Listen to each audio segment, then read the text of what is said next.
Hello dear students, this is Vishal sir from Ikra High School. Today we'll be concluding chapter 7 of standard 10 NCERT syllabus, part 2, coordination in plants. So dear students, before we start this part, let's memorize what you learned in part 1. In part 1, you learned about nervous system of animals, in which you understood that animals respond with the help of their nervous system and their muscular tissues. Both of them in coordination help the body to protect itself from the sudden environment change. The brain and the spinal cord are the part of the central nervous system, while the cranium nerves are the part of brain and spinal nerves are the part of spinal cord, which combine to form peripheral nervous system. Now let's start today's topic, that is coordination in plants. Animals have a nervous system for controlling and coordinating the activities of the body, but plants have neither a nervous system nor muscles. So how do they respond to stimuli? When we touch the leaves of Chui Mui, the sensitive or touch me not plant of Mimosa family,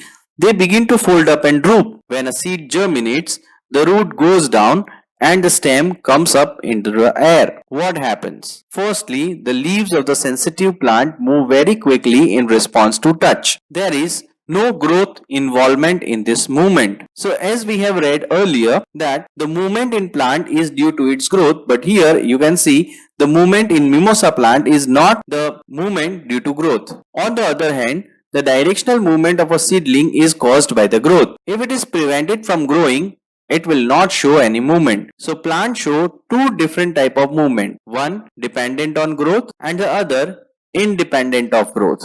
Now let's first read the movement, that is the immediate response to the stimulus. Let us think about the first kind of movement, such as that of sensitive plant. Since no growth is involved, the plant must actually move its leaves in response to touch. But there is no nervous tissue nor any muscle tissue. How does the plant detect the touch and how does the leaf move in response? If we think about where exactly the plant is touched and what part of the plant actually moves, it is apparent that movement happens at a point different from the point of touch. So, information that a touch has occurred must be communicated. The plant also use electrical chemical means to convey this information from cell to cell. But unlike in animals, there is no specialized tissue in plant for the coordination of information. Finally, again as in animal, some cell must change shape in order to movement to happen. Here we are talking about the muscle cells in animals. Instead of the specialized protein found in animal muscle cell, plant cell change shape by changing the amount of water in them. Here on the left hand part you can see mimosa plant. In this mimosa plant you can see the leaves are all stretched up, but on the right hand side they are drooped. That is because when there is a human touch, the human touch sends electrical impulses to the plant which responds by moving the water from the leaves to the stalk. Plant cells change the shape by changing the amount of water in them, resulting in swelling or shrinking and therefore changing the shape. So here we saw the movement that was the touch response, immediate movement caused in mimosa plant. There are many other plants like mimosa plant, just like a Venus flytrap. These type of plants also have sensation to touch, movement due to growth. Some plants like the pea plant climb up other plants or fences by means of tendrils. These tendrils are sensitive to touch. When they come in contact with any support, the part of the tendril in contact with the object does not grow as rapidly as the part of the tendril away from the object. This causes the tendril to circle around the object and thus cling to it. More commonly, plants respond to stimuli slowly by growing in a particular direction. Because this growth is directional, it appears as if the plant is moving. Let us understand this type of movement with the help of an example. Here in activity 7.2, fill a conical flask with water. Cover the neck of the flask with a wire mesh. Keep 2 or 3 freshly germinated bean seeds on the wire mesh. Take a cardboard box which is open from one side, just like you can see here in the diagram. Keep the flask in the box in such a manner that the open side of the box faces light coming from the window. After 2 or 3 days, you will notice the shoot bends towards the light and root away from the light. Now turn the flask so that the shoots are away from the light and the roots towards the light. Leave it undisturbed in this condition for a few days. Have the old part of the shoot and root change direction? Are there differences in the direction of the new growth? What can we conclude from this activity? Environmental triggers such as light or gravity will change the direction that plant parts grow in. These directional or tropic movements can either be towards the stimulus or away from it. So here the movement is due to the environmental triggers. The shoot needs light, so it turns towards the light. The root, on the other hand, needs water, so it bends itself towards the ground. These are called tropism, and they are named after the light, the earth, the chemical, and such type of things. So in two different kind of phototropic movement, shoots respond by bending towards light, while root respond by bending away from it. So here we are talking about phototropic movement. Phototropic movement, photo means light and tropic means the movement. That is the change due to environment. So phototropic movement, here the positive is shoot. They move towards the light, so they are responding towards the light, and that's why they are called positive phototropism, while the roots bend away from the light, that is why they are called negative phototropism. Plants show tropism in response to other stimuli as well. The root of the plant away grow downwards, while the shoot usually grow upwards and away from the earth. These upward and downward growth of the shoot and root respectively in response to pull of the earth or gravity is obviously geotropism. So here you can see the bending of root and shoot, bending from away from the land, that is earth, that shows negative geotropism, and towards the earth shows positive geotropism. If hydro means water and chemio refers to chemical, what would hydrotropism or chemiotropism means? Can we think of example of this kind of unidirectional growth movement? One example of chemotropism is the growth of pollen tube towards ovules. So the pollen tubes always grow towards the ovules for germination. Let us now once again think about how information is communicated in the bodies of multicellular organisms. The movement of sensitive plant in response to touch is very quick. The movement of sunflower in response to day or night on other hand is quite slow. Growth related movement of plant will even be slower. So there are three types of movement noticed in plant. A rapid movement, that is the rapid movement of mimosa plant. A slower movement, that is a lighter movement, what we call about sunflower. And a still slower movement, that is the growth related movement. Even in animal body, there are carefully controlled directions to growth. Our arms and finger grow in certain direction, not haphazardly. So controlled movement can either be slow or fast. If fast response to stimuli are made, information transfer must happen very quickly. For this, the medium of transmission must be able to move rapidly. Electrical impulses are an excellent mean for this, but there are limitations to the use of electrical impulse. The first, they will reach only those cells that are connected to nervous tissues. So the electrical impulse or the messages that our body receives is only sent by certain specific parts of the body. Not every part of the body realizes what's happening around our environment, because not every part of the body has the nervous tissue connected to it. Just like, think about your nails. The nails doesn't feel the heat. Your skin feels the heat, because nails are not connected with the heat transmission nervous system. The secondly, once an electrical impulse is generated in the cell and transmitted, the cell will take time to reset its mechanism before it can generate and transmit a new impulse. In other words, cells cannot continually create and transmit electrical impulse. So once the impulses are sent, it takes a time to send it again. It is thus no wonder that most multicellular organisms use another means of communication between cells, namely chemical communication. If instead of generating an electrical impulse, stimulated cell release a chemical compound, this compound would diffuse all around the original cell. If other cells around have the means to detect this compound using special molecule on their surface, then they would be able to recognize information and even transmit it.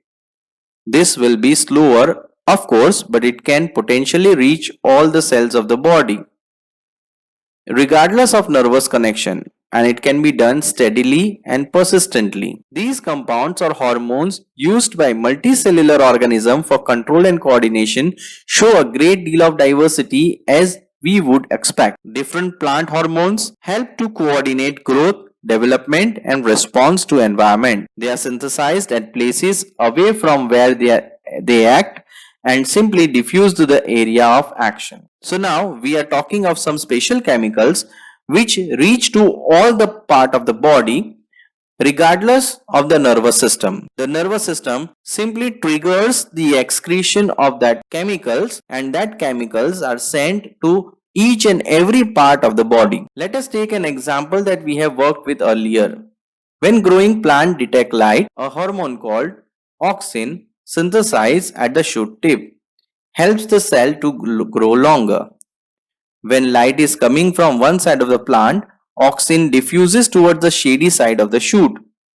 The concentration of auxin stimulates the cell to grow longer on the side of the shoot which is away from light. Thus, the plant reappear to bend towards light. So these chemicals are actually called hormones. The plants use another chemicals which we call hormones. The same chemicals are found in animals also.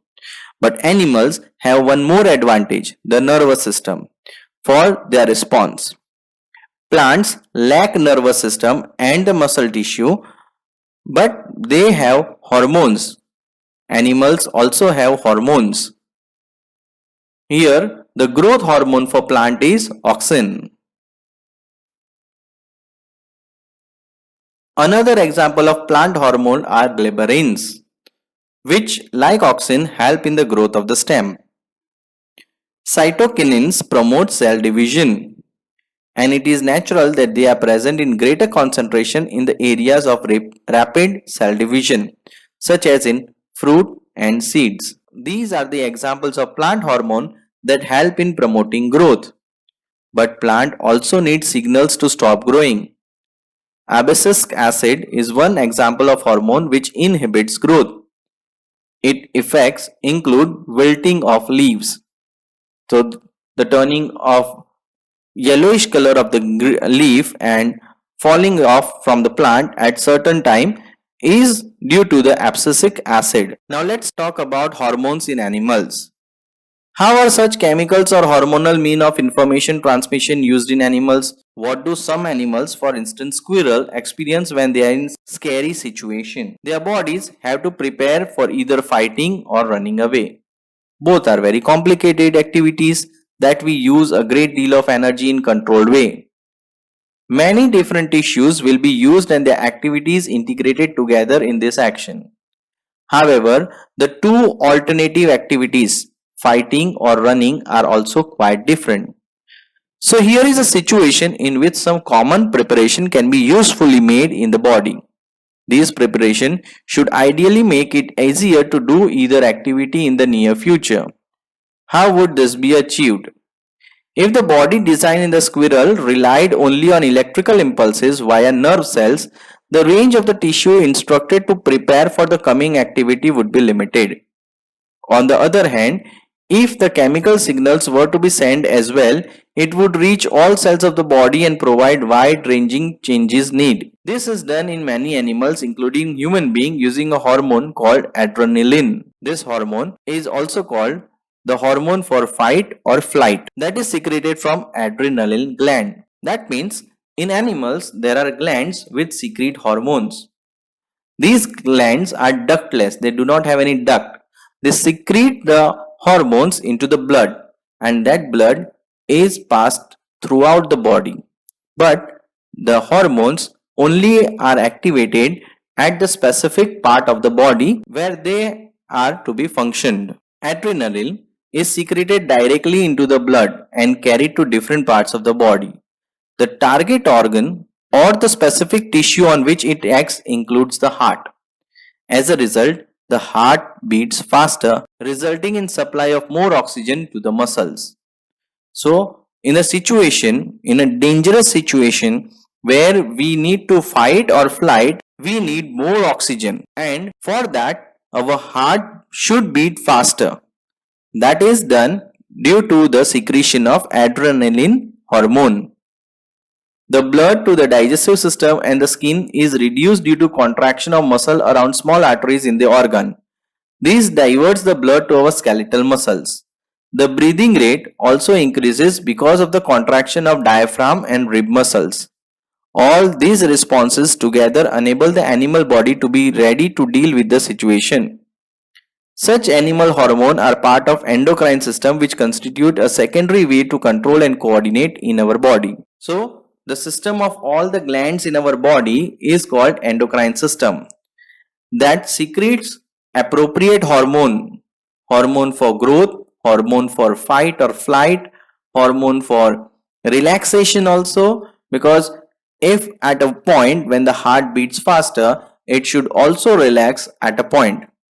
If it does not happen, the blood pressure would become very high, which may result to the death of the organism. Remember that plants have hormones that control their directional growth. What function do animal hormones perform? On the face of it, we cannot imagine their role in directional growth. We have never seen an animal growing more in one direction or the other, depending on the light or gravity. But if we think about it a bit more, it will become evident that even in animal body, growth happen in carefully controlled places. Plant will grow leaves in many places on the plant body, but we do not grow fingers on our face. The design of the body is carefully maintained even during the growth of children. Here you can see the human body where the glands are situated. Both in male and female, you will find the same glands except in the ovary and the testis part. Testes are the glands found only in male human body, and ovary is found only in female human body. Let us examine some example to understand how hormone help in coordinated growth. We have all seen salt packet which say iodized salt or enriched with iodine. Why is it important for us to have iodized salt in our diet? Iodine is necessary for the thyroid gland to make thyroxine hormone. Thyroxine regulates carbohydrate, protein and fat metabolism in the body so as to provide the best balance for growth. Iodine is essential for the synthesis of thyroxine. So, the hormone thyroxine is synthesized due to iodine, which we intake with salt. In case iodine is deficient in our diet, there is a possibility that we might suffer from goiter. One of the symptoms of this disease is a swollen neck. Sometimes we come across people who are either very short or extremely tall. Growth hormone is one of the hormones secreted by pituitary gland. As its name indicates, growth hormone regulates growth and development of the body. If there is a deficiency of this hormone in childhood, it leads to dwarfism, that is the short height. You must have noticed many dramatic changes in your appearance as well as that of your friend as you approach 10 to 12 years of age. These changes associated with puberty are because of the secretion of testosterone in male and estrogens in female. Do you know anyone in your family or friend who have been advised by doctor to take less sugar in the diet because they are suffering from diabetes? As a treatment, they might be taking injections of insulin. This hormone, which is produced by the pancreas, and help in regulating blood sugar level. If it is not secreted in proper amount, the sugar level in the blood rises, causing many harmful effects. If it is so important that hormone should be secreted in precise quantity, we need a mechanism through which this is done. The timing and amount of hormone released are regulated by feedback mechanism. For example, if the sugar level in the blood rises, they are detected by cells of pancreas which respond by producing more insulin. As blood sugar level falls, insulin secretion is reduced. So dear students, as we have studied about hormones, these hormones are secreted at proper time. They are not unlimited in secretion. The release of a hormone should be precise in its quantity as well as at proper time. If there is a malfunction in its secretion as well as in the timing, we can lead to some disorder in our body. Here is a chart of some important hormones and their functions. We have growth hormone which are secreted from pituitary gland and thyroid gland that stimulates growth in all organ, and thyroid gland secretes regulate metabolism for body growth. Insulin regulates blood sugar level. Testosterone are produced in testes. Estrogen, they have forgotten to write estrogen over here. Estrogen are produced in ovaries.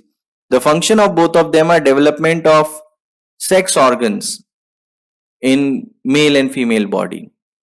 Adrenaline, adrenal gland, and that is the hormone for fight or flight. And then we have releasing hormone which are stimulated by pituitary gland to release the hormones. So all these hormones are also controlled by one more hormone, releasing hormones. At proper time and in proper quantity they should be released in the blood. So that are controlled by releasing hormones, and those releasing hormones are controlled by pituitary gland. So pituitary gland is also called the master gland of all the endocrine system. Thank you, children.